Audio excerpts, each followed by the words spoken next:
Hey, this is Jake Taylor from In Hearts Wake, and you're watching Metal on Tap. Drink responsibly.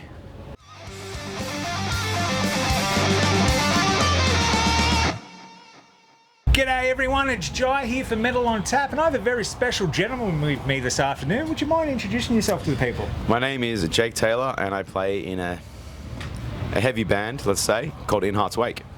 Beautiful, mate. And your run of shows at Knotfest has just come to a close. How's this whole journey been? Like, we managed to catch you a bit there earlier when the sun was out nice and bright, and the rain coming through a bit there as well. But how's it kind of feel to kind of wrap up this leg of the tour?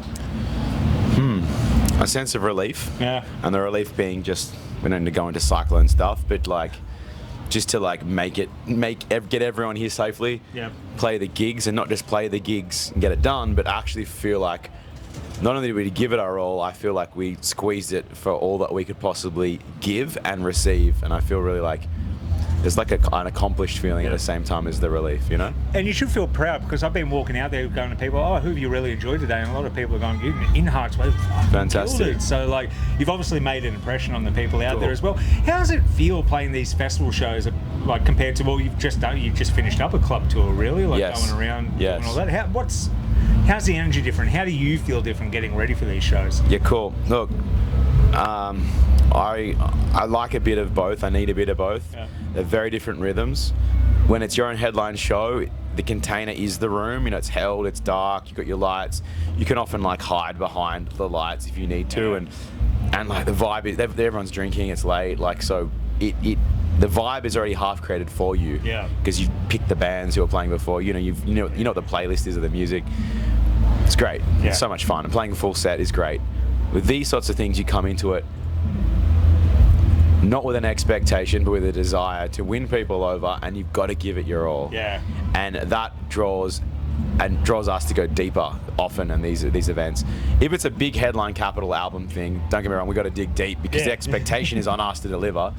But this is a different kind of thing. You're playing to people who've never heard you. Yeah, and that's the thing I was going to ask you next, kind of segue well. Is it difficult picking that set list for these festival shows? Because you're only given X amount of time. I can't remember if it was 40, 45. It's actually 35. 35, yeah, there you it's go. short, and it went by like that. Like, how was that kind of trying to, we need to kind of, if this is someone's first time walking past us, true. What are they going to hear? Yeah, that's it. There's two ways to approach it. Yeah, you can play the favorites, because if your fans are enjoying it, chances are that'll be magnetic for those that are walking by as well. At the same time, you don't want to be just playing the old stuff full stop and relying on that, because how are you setting up the way forward? So look, it's balanced with the new stuff and the old stuff, but as we grow as a band, I'm really realizing lean into the new stuff that feels current for you, and don't just like perform it at your best, but like what else can we do on stage to not just strengthen it, but to empower it. And you're right, and it's important, I feel, to play the new stuff live, especially the people who haven't heard it before, because it's like a video game. When you grew up playing a video game, like your first nostalgia Final Fantasy game, if you start at 7, 8 or 9, that's normally everyone's favorite one. So it is important, because people hearing you for the first time, they don't have the nostalgia factor sitting in there. That's true. It could very much be like the brand new single. It's like, this is the best in Heart Wake song there is. So you kind of have that benefit. It's like giving them GoldenEye, and they're playing it for the first time. Like, these graphics suck. Yeah. And then you give them like, what is it, like the new Fallout or something? New Fallout, new Call of Duty. Yeah, and they're like, whoa, totally. I hear you on that. And when and speaking of the music and over time, how do you feel you've evolved as a songwriter, and in the way you approach writing? Because I remember when I first started in bands, it's a completely different monster than what it was. Yeah. All killer, no filler. Yeah. I think it's a big lesson, and if I don't love it enough to repeat it, then it's probably doesn't even deserve to be there in the first place. Yeah. Not to say to always repeat it, but it's got to be like, and how can you move to it? By move to it, not like mosh to it, but like how do you feel? Yeah. And I think really making sure the feeling is in the part. If it feels good, often it works. Yeah. Is it one of those things where if you get a song, you're like, oh, this could work if we did X, Y, Z to it, or is it kind of like, if we have to put that much effort into it, maybe it's not worth doing? Totally. If you've got the gut instinct that there's something here, then yes, you can unpack it and really go. But if you're trying to polish a turd, as they say, from the get-go, it's like, well, it's still going to be a turd. That's it. That's it. It'll be shiny. Yeah, well, you know, you smear it around everywhere. Yeah, it's not as thick anymore, but it's one of those things. That's it. That's it. What's the future looking like for you guys? Like I said, you've wrapped up a tour, you've wrapped up Knotfest now. Are you going home for a bit to kind of like chill out and plan the next bit, or are we off somewhere? Are we off on some international tour I haven't heard of? Yeah, we got Weekend Warrior stuff. So we're going to Far North Queensland. Yep. Because they got hit by a cyclone. We had to reschedule those shows. Yep. So we're going up there, and then we're going to Northern Territory. Oh, wow. We're going to go to Alice Springs and Darwin.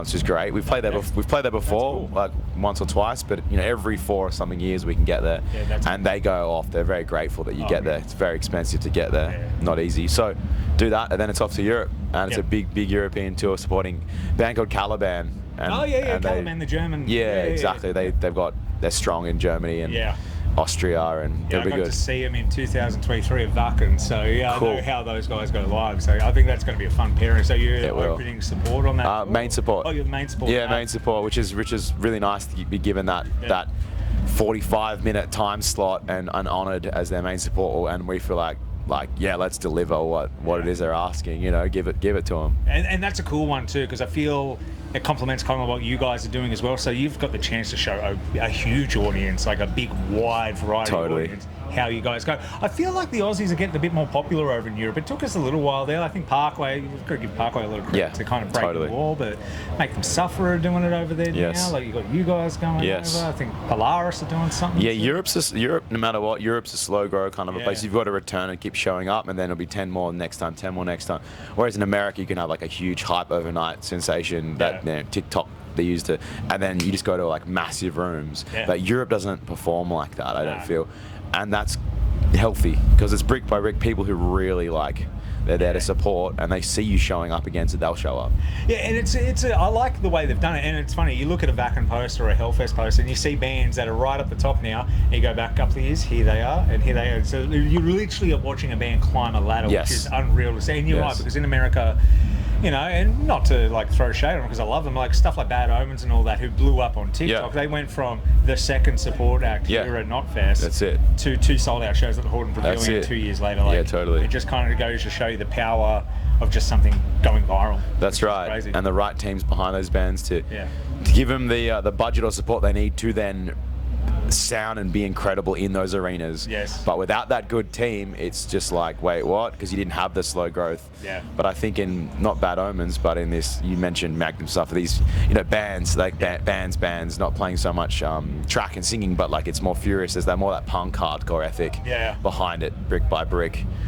Which is hard work, and therefore it is earned, not given. And I think that's power to the Europeans for being part of that. And look, being popular in Europe or starting to gain respect in Europe is never the worst thing in the world. You're always going to have during our winter you can go over and extend your summer over there, you know, with all the festivals and everything. But it's exciting that you get to do that. I know you've got some other interviews coming up, so I don't want to cut your time short with them. Is there anything you wanted to say to the people before I let you go? Oh, great question. We've got Guinness on our rider. Oh, okay. All right, that's cool. That's cool. That's cool, mate. Split the G. Yeah. People like Guinness, I don't know, but then I'm like, hang on a second.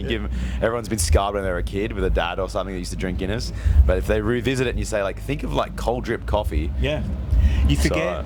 I think people think it's a heavy beer. Yeah. It's not. It's not. Guinness is light and smooth. refreshing. It's crazy. Exactly. Can't have 6 of them, but you can have 1 or 2. Yeah. And we're not big drinkers, so that's why if we're gonna have 1 drink, let it be something that's like rich and hits the spot. Yeah, just you say, job well done to that. Feels like the right place to discuss that, yeah? Yeah, well, I think so. Maybe? So. Yeah, just maybe. And it's the best when it's on tap, let's be honest. Exactly. Nothing beats on tap. But Jake, it's been a pleasure, mate. Thanks, Thank you for being here. Cheers. Cheers.